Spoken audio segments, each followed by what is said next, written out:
Hello, all you hardcore boxing fans out there. How you doing? Russ here from Poker's Corner, the biggest gob in sport.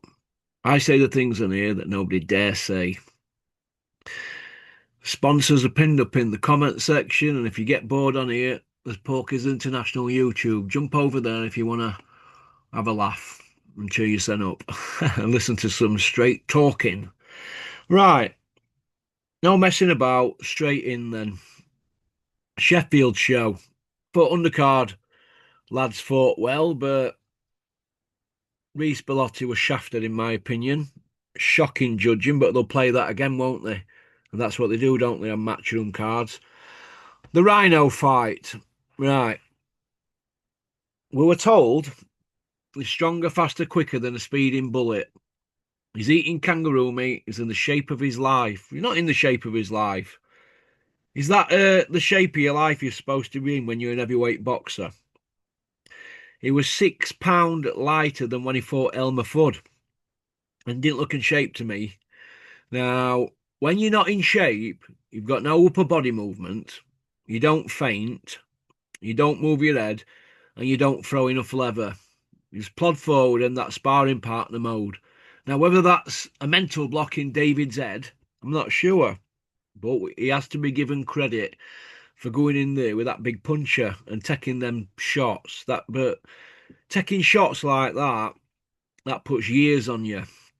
He's already slurring his words, and he's just had a 12 round shallak in there.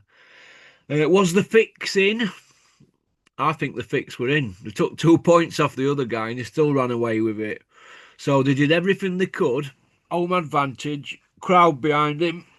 Even referee were behind him. But the judges weren't fooled, were they? Eddie Hills wanted to get Rhino and Joshua fight going. That's what he wanted.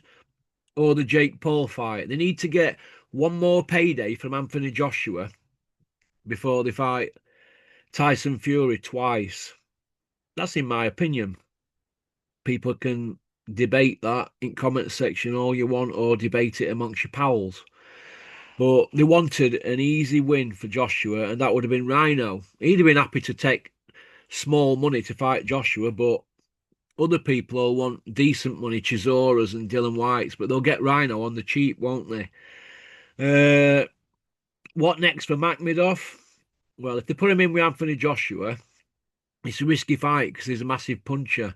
They won't put Joshua near David Price or Luis Ortiz, would they, or Wilder? And I don't think at this stage of the game they'll put him near Makhmedov because one punch can put your lights out from that guy. And Joshua's chin is not a Rhino chin, is it?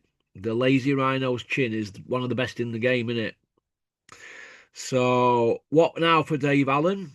Well, he's probably going to do about 50 interviews, slurring his words, and then he'll jump on his YouTube channel and probably play Mr. Humble, and tell a few fairy stories. And that's it, play the victim. That's what we're going to get. I dared to be great and all that.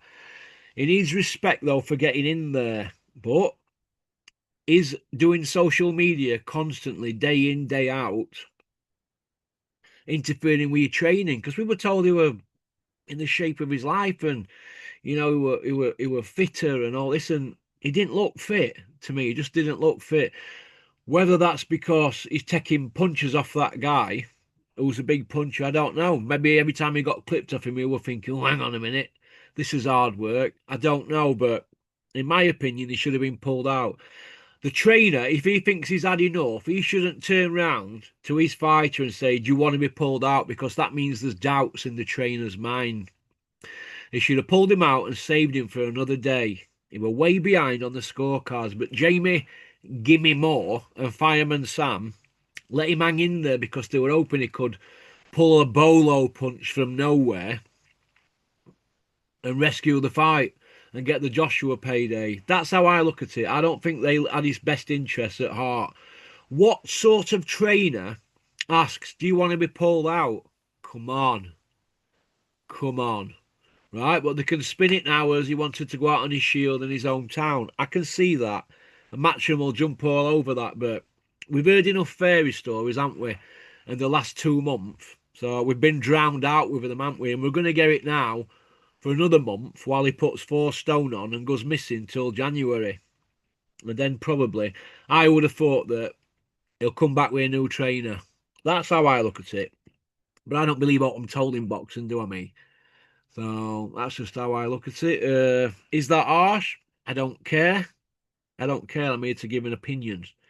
So, but like I said, we've seen enough knackers in the last 2 months to drown out an elephant's trumpet. Do you know what I mean? We've heard it all, haven't we? We've heard Eddie Hills there running around saying he's in the shape of his life, he's taking it serious. Well, what's he been doing for the first 13 years then? Pissing on fans. £6 lighter than Elmer Fudd fight. That to me don't make you looking don't make you look fitter. £6, nothing is it? I can take that off in 3 days myself easily. So he's big enough to take that off in after missing one meal. He only got to not have a pizza at night. So no, I won't buying into that he were fitter. No, he won't throwing no leather. But plodding forward, taking shots like that is unbelievable. But other trainers were saying he had the art of a pea, weren't they? Well, that Russian. Did he look like they had an art of a pea?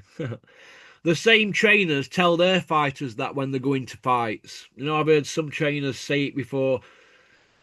They've had big fights and they've been beat. And I thought, why is he telling his fighter that?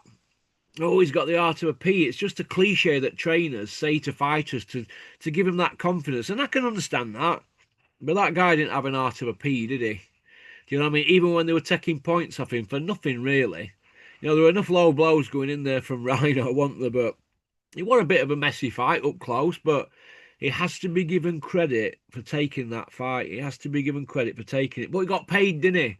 So we're going to hear now about financially secure, and I don't need to fight again, and I might retire, and you know his head will be spinning now after that shallacking, and you're going to see it all poured out on YouTube, mixed up with fairy stories about his old man pissed up on a bus and all the rest of it. That's what we're going to hear. But what'll happen is in about 2 months he'll pop up and say, right, I'm going into camp. I just had Christmas, 2 or 3 months. I'm going into camp. I took my kids for a walk in woods and they found a squirrel. We're going to call it Eddie Hills the squirrel, and I'm coming back to do it for this squirrel because we've exhausted every other avenue to reinvent him, haven't we?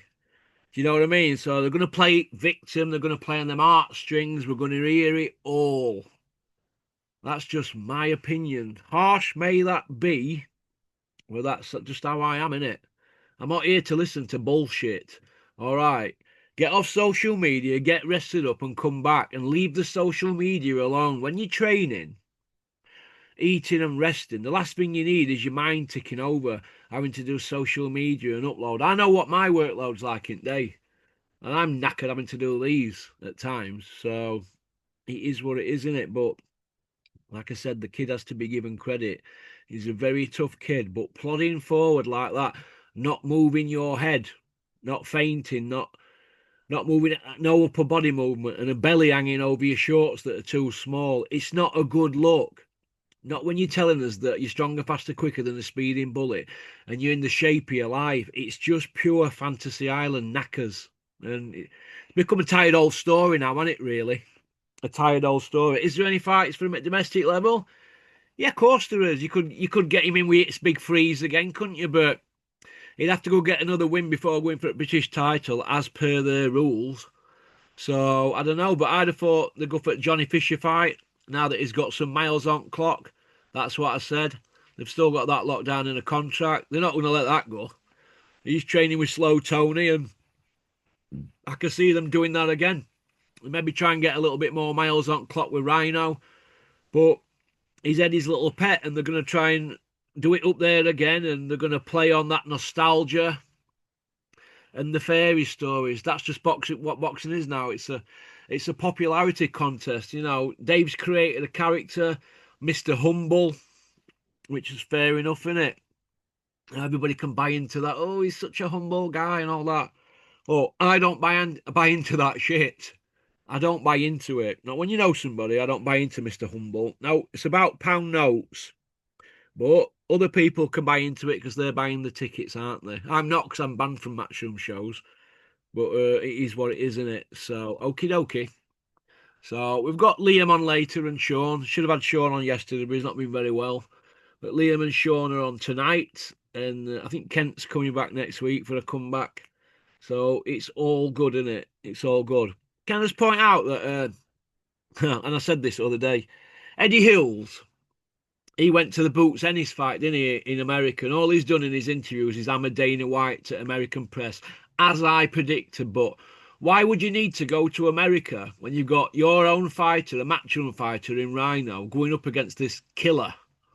Why would you need to be in America when your fighter's 33 to 1 on to win in a gimme fight? And he blew him away in one round, as I predicted. 33 to 1 on, so you put £33,000 on to win 1,000. And what happened? What happened? Eddie stayed out there in America, didn't he, and left it to Spotty Frank to run the Sheffield show. But it was nice to see, 7,000 people there. That's good, isn't it? So it was good for area. So there you go. So that's about it, really. So peace out. Keep on trucking. Keep supporting boxing. Don't have nightmares. I'm gutted to hear Coogan got refused entry into Ricky Hatton's wake. I thought that were not well for Coogan, because I thought one of the best mates then. All Coogan's done for the last few weeks is put videos out of him and Ricky. So I feel for Coogan there, but makes you wonder what's gone on, doesn't it? I mean, wanted Coogan and Ricky's bodyguard at one point, and refused entry at the wake. So there you go. The security said, we're just doing our job. We know who you are, Coogan. So don't you know who I am? So I kind of feel for Coogan there, but that's boxing people, isn't it? One minute they think you think you're mates with people, next minute you're not. So hey ho. Well, peace out. Pop pop bang.